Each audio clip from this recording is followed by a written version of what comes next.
সাহিত্য, সংস্কৃতি, কবিতা ইত্যাদির ক্ষেত্রে কোনো ভৌগোলিক সীমারেখা থাকে না, বাউন্ডারি থাকে না। এটা হচ্ছে বৈশ্বিক। যেমন আমরা অনুবাদ করি, অনুবাদ সাহিত্য করি, সব দিক থেকে ভালোটা নেই, কিন্তু আমরা তো কথা বলি আমার মায়ের ভাষায়। সেই মায়ের ভাষার সংস্কৃতিটাকে যদি আমরা শক্তভাবে ধরে থাকি এবং এটার বিকাশ করাই, তাহলে বৈদেশিক অপসংস্কৃতির অন্তত অনুপ্রবেশটা হবে না।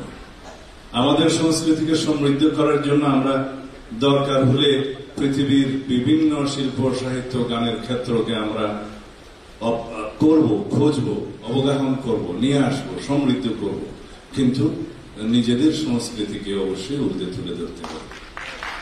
আমাদের যৌবনের শিল্পী সাবিনা ইয়াসমিন, আমাদের বিশ্ববিদ্যালয় জীবনের নায়ক আফজাল ভাই, আমাদের এখানে যারা আছেন তারা বয়সে কেউ কেউ আমার সিনিয়র, আমিও বুড়া হয়ে গেছি।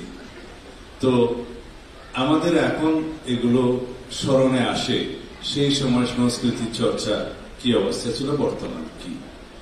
আমরা যেহেতু মাঝখানে এমন একটা অবস্থার মধ্যে পড়ে গিয়েছিলাম যে আমাদের দেশ, আমাদের গণতন্ত্র, আমাদের স্বাধীনতা, আমাদের সার্বভৌমত্ব, আমাদের সংস্কৃতি সবকিছুতে একটা ভিনদেশী হেজিমনি এখানে বিরাজ করছিল।